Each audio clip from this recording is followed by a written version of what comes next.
বোকাজানৰ পশ্চিম ঘৰিয়ালডুবিত বনৰীয়া হাতীৰ তাণ্ডৱ।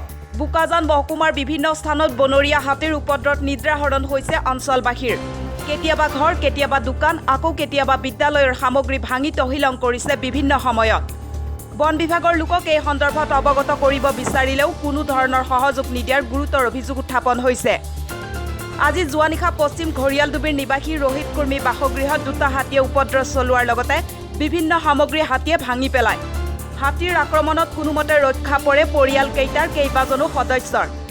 প্ৰতিদিনে ঘৰিয়ালডুবি, মাটিপুল, বেগেনাবিল আদি ঠাইসমূহত বনৰীয়া হাতীয়ে আক্ৰমণ চলোৱাৰ কথা জানিবলৈ দিছে অঞ্চলবাসীয়ে।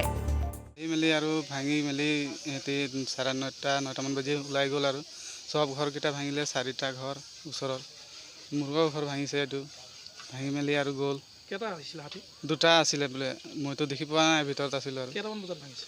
এনে 7:30 বাজি আহিছে আৰু গৈছে ইয়াৰ পৰা 9টামান বাজি। মানে কেইটা ঘৰ ভাঙিলে আপোনালোকৰ?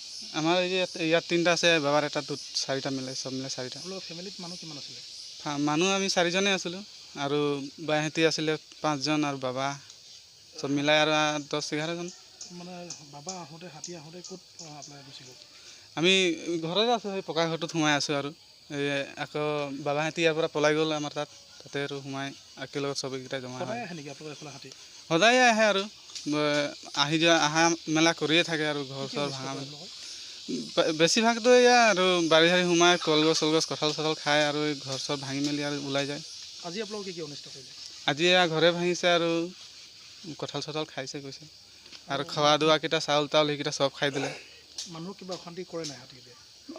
বৰ্তমানতো এতিয়ালৈকে এনেকৈ কৰা নাই বাৰু, মানুহক বা মাৰা চিঙা এইকেইটাত কৰা নাই, হ'লেও আৰু কৰিব বুলি ভয় লাগি থাকে আৰু। বোকাজানৰ পৰা Sanjeev Gogoi report, E24 live breaking.